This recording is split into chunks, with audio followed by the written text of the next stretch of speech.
നമ്മുടെ BSA ഉപയോഗിക്കുമ്പോഴേ ഈ vitals ഒക്കെ എടുക്കാൻ പോകുമ്പോൾ ഓരോ പേഷ്യൻറ്റിനെയും തുറന്ന് പോയി മെനു മേളിൽ ക്ലിക്ക് ചെയ്ത് ആ പേഷ്യൻ്റെ ഡാഷ്ബോർഡ് വന്നിട്ട് ടോപ്പിൽ പോയി മെനു ക്ലിക്ക് ചെയ്ത് വൈറ്റൽ എടുത്ത് ആഡ് ബട്ടൺ ക്ലിക്ക് ചെയ്ത് അത്യാവശ്യം പണി കുറവാണെന്ന് പറഞ്ഞിട്ട് നല്ല പണിയുണ്ടല്ലേ.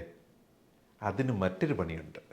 അതായത് നമ്മൾ BSA തുറക്കുമ്പം തന്നെ ടോപ്പിൽ പേഷ്യൻ്റ് ലിസ്റ്റിന് തൊട്ട് മേളിലായിട്ട് റൈറ്റ് സൈഡിലായിട്ട് ഒരു ഐക്കണുണ്ട്, ചില സ്ക്വയറും ഒരു ആരോ ഒക്കെ ആയിട്ട്.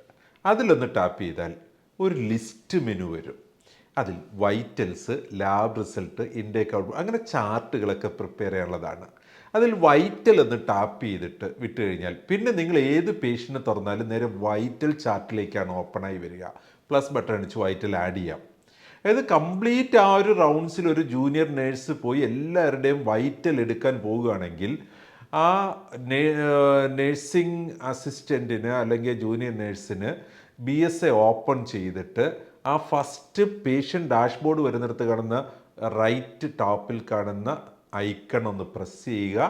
അവിടെ വെച്ച് വൈറ്റൽ എന്ന് സെലക്ട് ചെയ്യുക. പിന്നീട് ഏത് പേഷ്യൻ്റ് തുറന്നാലും വൈറ്റൽ ചാർട്ട് കാണാൻ പറ്റും, ഗ്രാഫിക്കൽ റെപ്രസെൻറ്റേഷനിൽ കാണാൻ പറ്റും, നമുക്ക് ആഡ് ചെയ്യാൻ പറ്റും.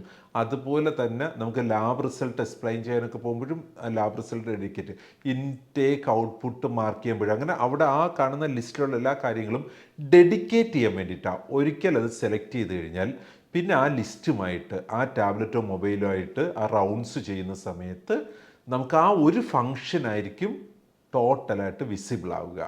ഇനി വേണ്ട പഴയതുപോലെ ആകണമെന്നുണ്ടെങ്കിൽ വീണ്ടും ഐക്കണിൽ ക്ലിക്ക് ഏറ്റവും താഴെ റീസെറ്റ് എന്ന് പറഞ്ഞൊരു ബട്ടൺ ഉണ്ട്. റീസെറ്റ് ചെയ്ത് കഴിഞ്ഞാൽ പിന്നെ സ്വാഭാവികമായിട്ടും പേഷ്യൻ്റ് ഓപ്പൺ ചെയ്ത് കഴിഞ്ഞാൽ പേഷ്യൻ്റ് ഡാഷ്ബോർഡ് വരും. മെനുവിൽ പോയി തന്നെ കാര്യങ്ങൾ എടുക്കേണ്ടി വരും. സോ ഒരു ഫങ്ഷൻ ഡെഡിക്കേറ്റ് ചെയ്യാനാണ് നമ്മൾ ആ മെനു ഉപയോഗിക്കുക.